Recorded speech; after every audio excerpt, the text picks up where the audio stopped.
Hi there. I would like to present to you my new book, Echoes of the Past, Crafting and Playing Ancient Rim-Blown Flutes. And I have added in it the Kawala, the Saluang, the Native Flute, and the Pueblo American Native Flute, sometimes also called Anasazi Flute. And the Saluang, I have added 2 flutes in it actually. And well, it is an advertisement of my book actually, so I shouldn't talk around it, but I really want to show you this book because I have been playing now rim-blown flutes since I'm a kid, since I'm 8 years old. I'm 56, so you may imagine these are quite some years, and I've been building them since I'm 12, so these are 44 years building flutes. And it all started actually with this flute, with the knife flute, which I find amazing.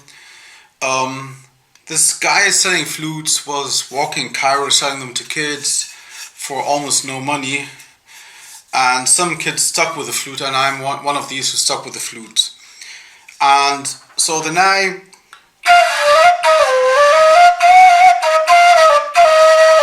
so this is a typical nai, and it's a rim-blown flute because you blow over the edge here.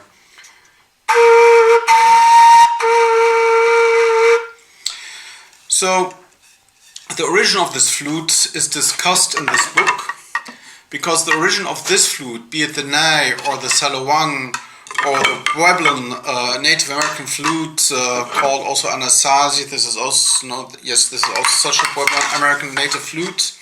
All of these originate actually from a very ancient flute, which is still to the day played in Egypt, in parts of Asia also.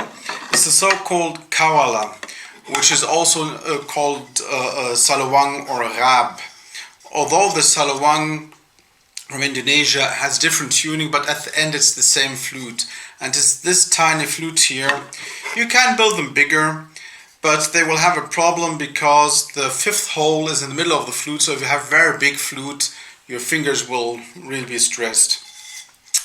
So the main part of the book is discussing this flute, because if you know how to build this flute, if you manage how to build this flute, you can build any other rim-blown flute. So let me go into the book and explain what I tried, or how I tried to build up this book. Now, of course you know what this is, it's a keyboard, but what I'm trying to explain to you are the Arabic or the quarter notes. So these are the gray keys here, which actually not exist in a piano, but you know, in the West we play 12 notes in an octave. In an Oriental scale you play, not scale, an Oriental chromatic scale you would play 24 notes, because you have these quarter notes. I need to understand how they are stuck into each other to be able to build such nuanced flutes. And then I go on and actually I give you in one page how to build a Kawala. It's just one page, drill the holes and you have your flute. But if you want to understand what's behind it, I go in and explain to you, for instance, this is a recorder, how the music or how the tone is made in a recorder. And only then I start explaining to you how to generate the tone on your own without having this recorder mouthpiece. And quite honestly, it isn't so difficult. I had different encounters. I remember one very funny story actually. I was in such a market, this woman approached me. She's a flutist playing, you know, the side-blown flute, silver. And she said, I need such a flute, and she picked one. And she kept trying and trying, kept telling me, well, why don't you try this, you know, correct your mouth, but I know what I'm doing. And she really didn't accept me showing her anything. But I tried, I kept telling her, why don't you just give it a try, look at me. And she had this daughter of hers standing next to her, which doesn't play flute. She was 9 years old or 10 years old, I don't know, I don't remember exactly, but it was a kid. She said, Mom, could I give it a try? Distressed, she gave her the flute and she managed to get the sound at once. And her mom was really baffled. The reason is she was watching how I was playing it, but when you play a flute, your mindset has already a particular form in generating notes, and it becomes difficult. So what you need to do is really need to understand what's happening. This is what I'm explaining in this book. And after explaining all of this, I can do some major scale, minor scale stuff for these that are not musicians under us and who just want to understand it. It's a couple of pages, not too much. And then I go into the fingering. You know, I'm still at the Kawala, because as I said, if you understand the Kawala, then you can play any flute, a rim-blown flute. And lots of fingering stuff explained here. And after I do this, of course, you need to have your instruments, your tools to build the flute. And I've been trying to buy instruments. At the end, the most important instruments I built on my own. So, oh no, excuse me. Before this, I also explain how to tune your bamboo holes. This is very important, because if you go drill any hole anywhere, or over drill or under drill and so on, you need to tune your notes. So what I do here is I have a whole chapter. Let me go further. What influences your notes which you're playing under each hole. And from here I explain how you can manipulate it, change it, adapt it, and so on. And only then, when this is done, I explain to you each time here with a small tuner how you tune it, if it's over-tuned, if it's under-tuned, and so on, what you can do, what you can't do, and how you avoid over-tuning, because if you drill it too high, it's very difficult to tune it lower again. So it's very important never to drill sharp. And then after that, I go in. Actually, where did I put this? Just a second, I want to show you the picture. Oh, I also explained to you how to make your tools by yourself, or the most vital tools for tuning. It's very, I once found such tools online. I paid, I think, $120 and shipment to Germany. My goodness, this was so expensive. And at the end, it was so easy to do on my own. I do it here for, well, I don't know, 10, 15 years, and I have all my tools I need. So after having studied the Kawala and how to build the Kawala, and also the treatment from inside, and also how to bend your flutes. Now here maybe a sneak image here. The bending itself, you know, my flutes have always a very strong bending.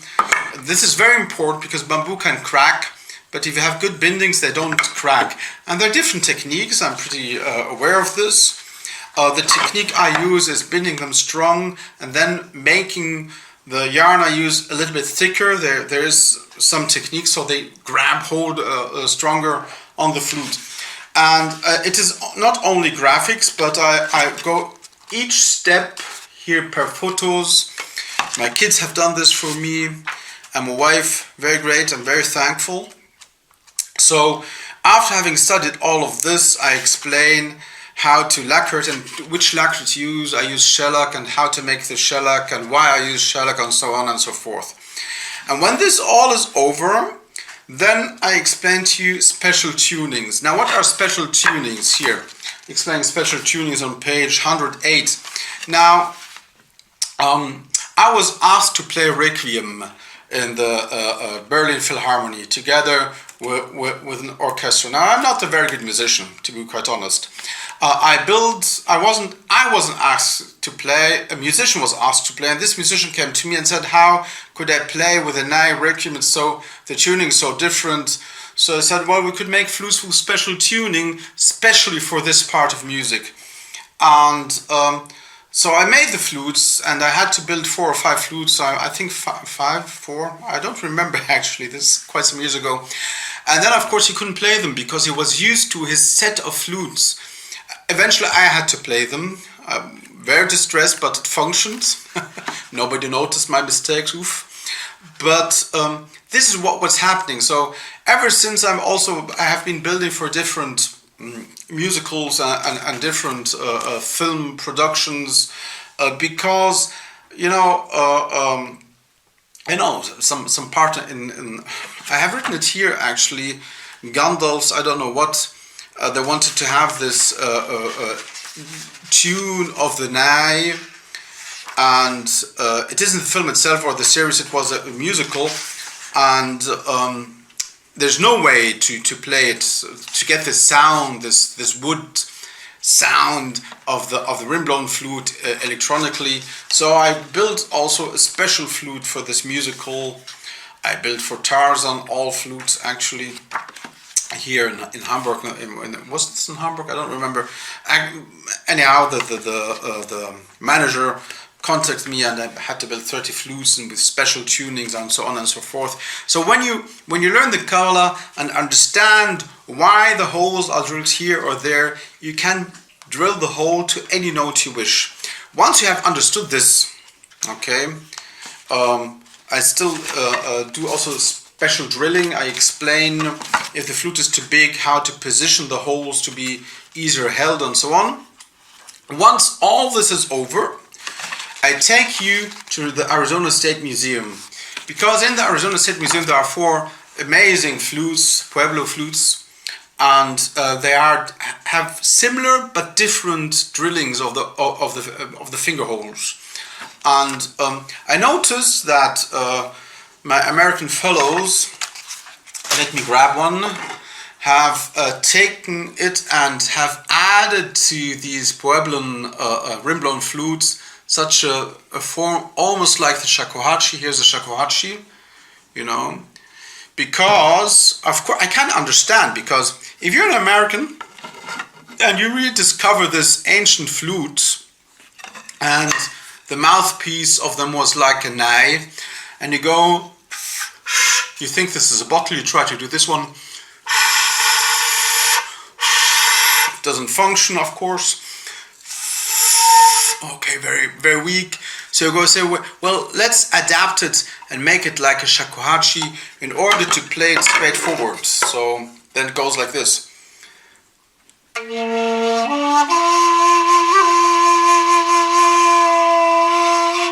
Actually, this flute, I recorded something with it, and you'll find a QR code and you can listen to it with background music and so on. But actually, the truth is the flute was played as a rim-blown flute like this.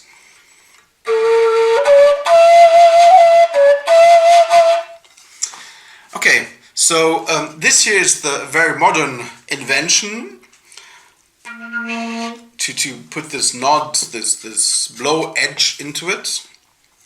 But my American colleagues took away this rim edge, so I leave it here, that you can play it both ways. You can play it like that.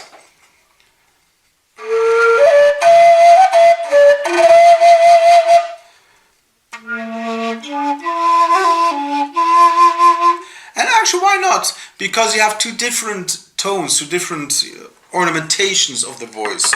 But here it is. I will not tell you at once, drill a hole at position so, position so, position so. No, I am taking you actually through the whole calculation. Take these 4 flutes and calculating exactly where the holes are and why they are, and comparing them with the nai. Why comparing them with the nai? Because if you look to the first flute I showed you, the Kawala, the 5th hole is here in the middle, but the nai, oh my goodness, here's the middle of the flute, the 5th hole is here. So there is one difference. The nai plays the quarter notes, and this the Kawala plays actually the chromatic 12 notes or scale, 12 note scale. And okay, no scale is 12 notes, but you know what I mean. It plays along the 12 notes, the Western 12 notes, and the nai plays along the Oriental 24 notes in an octave. And this is the reason why all holes are shifted to the lower half of the flute. Okay, you have the bottom hole at the middle of the flute, but this is now not so important. And while calculating the Pueblan flute, it was so obvious that, okay, this is a bad example. Where is it? That the Pueblan flute actually has the holes also mainly in the lower half.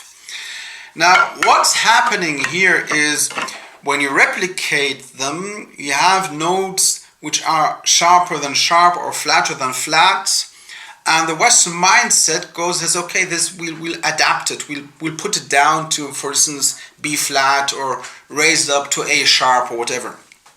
And I understand this, because if you grew up with this chromatic Western scale, you think you need to fix it. And surely now the flutes date back to 700 AD, and then they didn't have tuners, and not all flutes were tuned exactly the same. But when you look to the four flutes, you see evident that certain finger holdings tend to be flatter in all four flutes. And I'm pretty sure these were also quarter notes.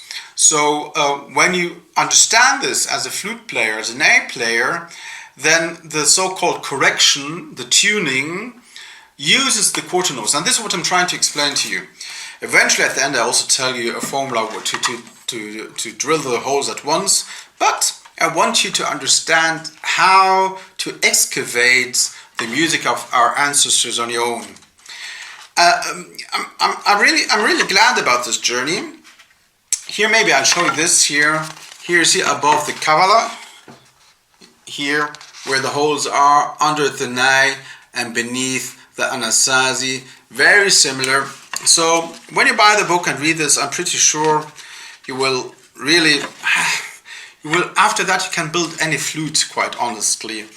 In the next step, here, 2 QR codes showing you the sound of the flute, of the Puebloan flute on YouTube, which I have recorded. I cannot guarantee that these films will always survive for eternity on YouTube. I hope so, but whatever. And I also explained to you how to make this blowing edge, which my USA colleagues have added to this ancient flute. Why not? It is a good innovation. Thinking of it, I was thinking to add the shakuhachi into this book, but I decided to write it in another book, because there's more to it in the shakuhachi and the tuning is a little bit different. So I decided to put it somewhere else.